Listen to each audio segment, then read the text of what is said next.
There's 104 days of summer vacation, and school comes along just to end it. So the annual problem for our generation is finding a good way to spend it. Like maybe several bad puns later. So stick with us, cause Phineas and Ferb are gonna do it all.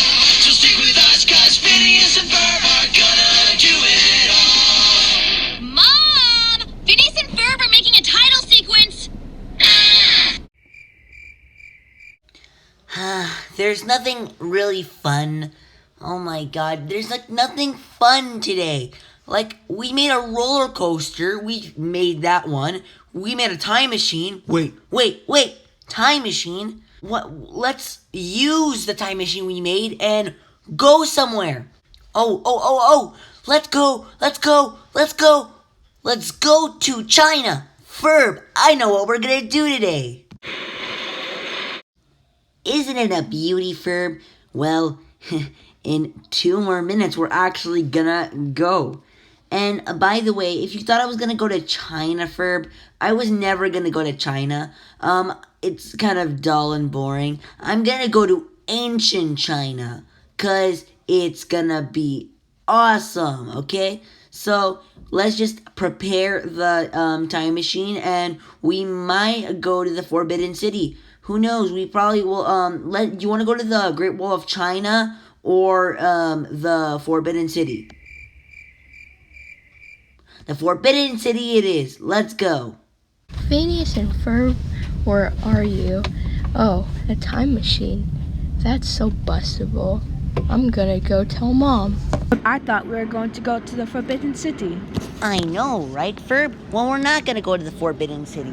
We're actually going to go to the Great Wall of China. Well, we're anyway here.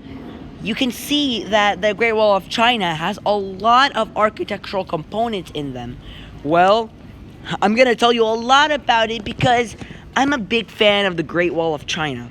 As you can see, Ferb, the ancient Chinese architecture here is an important component of the world's architectural system.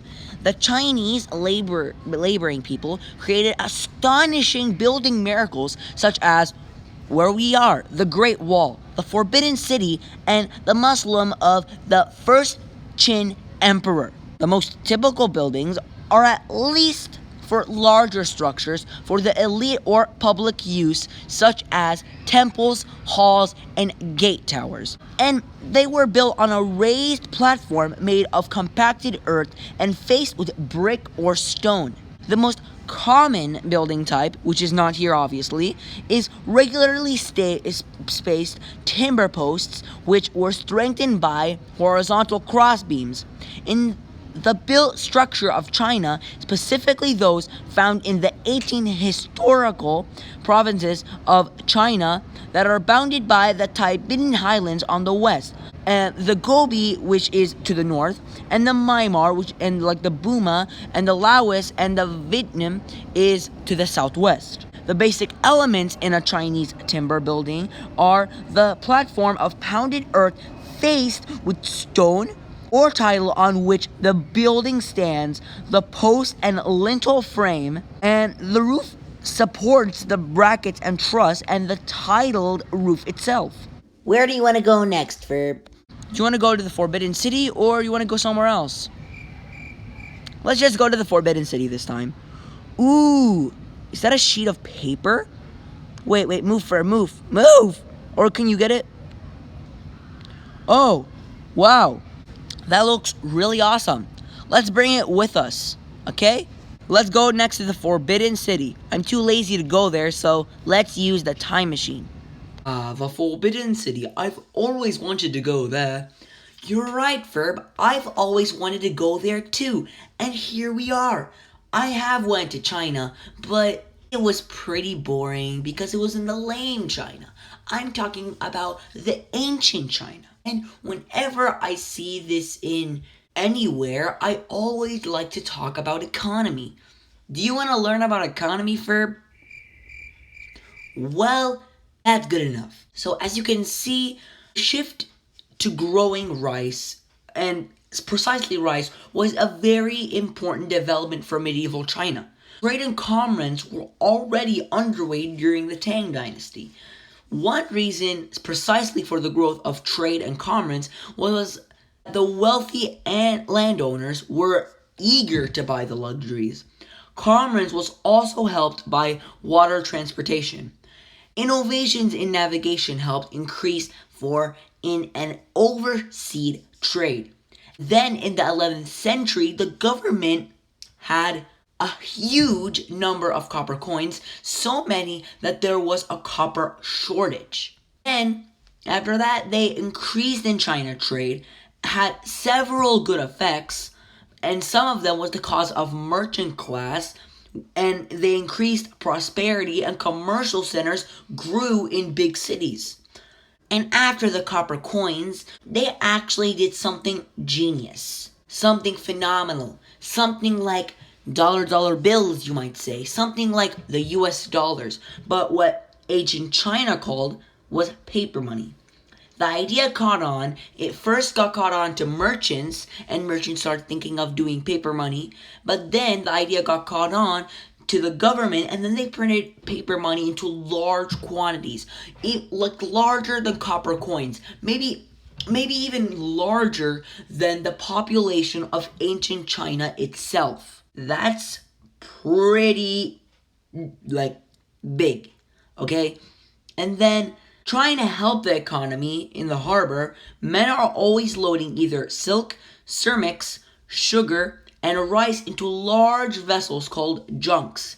Those junks usually get transported in Korea, Japan, Southeast Asia, India, the East Indies, and even Africa. Then they will return loaded with things like indigo for making blue dye, spices, silver, ivory, and even coral.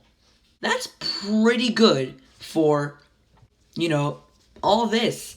And if you just think this is just a forbidden city, no, it's a really great sight to see. After I've been talking about this economy, I don't know what to say about this. This looks fantastic. What is that? Is that a little red sheet thingy? It looks like the flag of ancient China. Hey, Ferb, can you please go get it? Oh, thanks, bro. Okay, let's go, Ferb. The Chinese rulers relied on the officials to collect taxes, oversee building and irrigation projects. The empires created civil service examinations to find the best candidates. They knew when to plan attacks. They would help the emperor. They'd also studied the philosophy, and they are likely honest.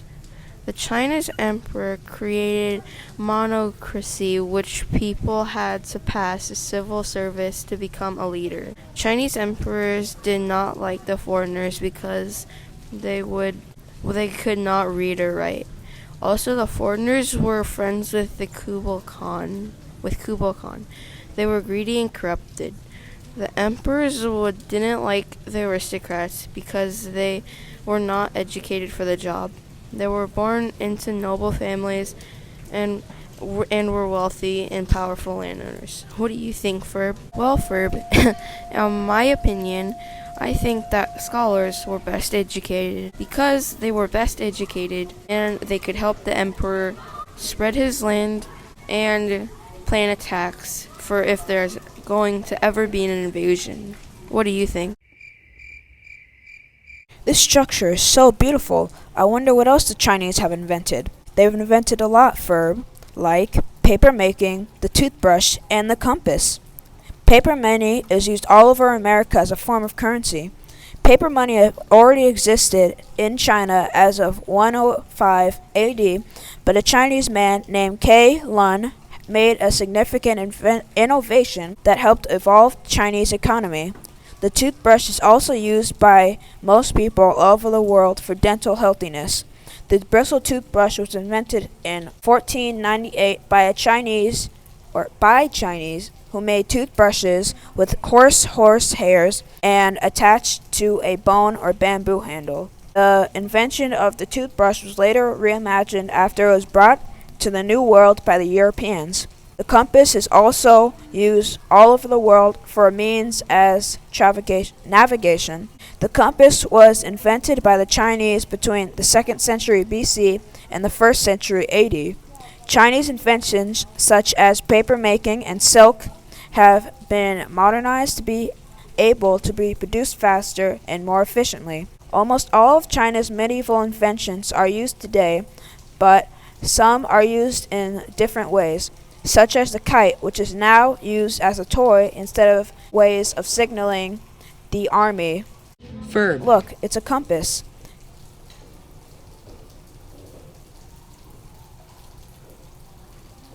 This could aid us in our travels. I'd like to hear about Chinese music next. It's always fascinated me. Sure, Ferb. China has proved that it's one of the earliest cultures to make music. Over thousands of years, musical instruments from regional indigenous traditions, as well as from India and Central West Asia, was accustomed into the mainstream of Chinese music. Some of the most ancient Chinese instruments have been retained, transformed, or revived through the centuries. Many ancient Chinese instruments are still in use today. Zhao scholars invented the first classification system for musical instruments. It was named the band or 8-tone system, presented by the Zhao Lu, who writes of Zhao, 3rd century BC. It was made to organize musical instruments into 8 resonating materials, including hide, clay, metal, stone, gourd, wood, silk, and bamboo. Look, there's an instrument over there.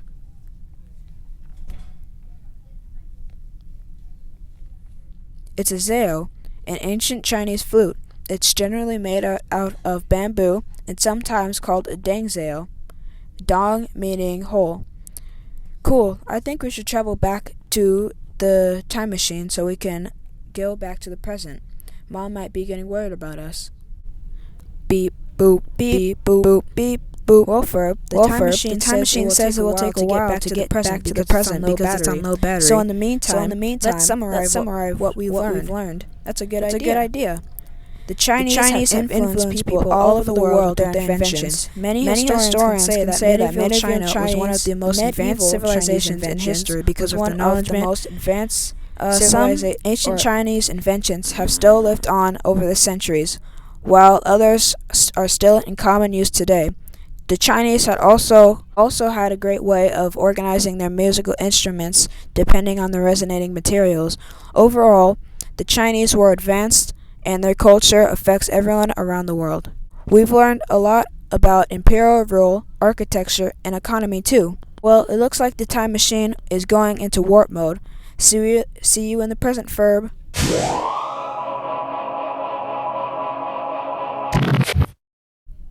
Aha! It was you two who made the time machine.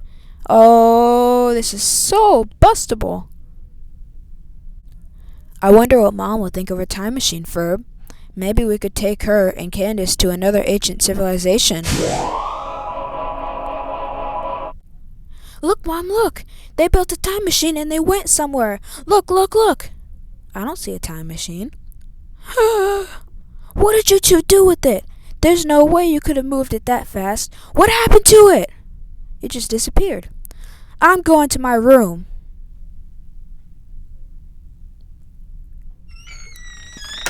So, what were you boys doing out here? We went to ancient China and we learned about their culture.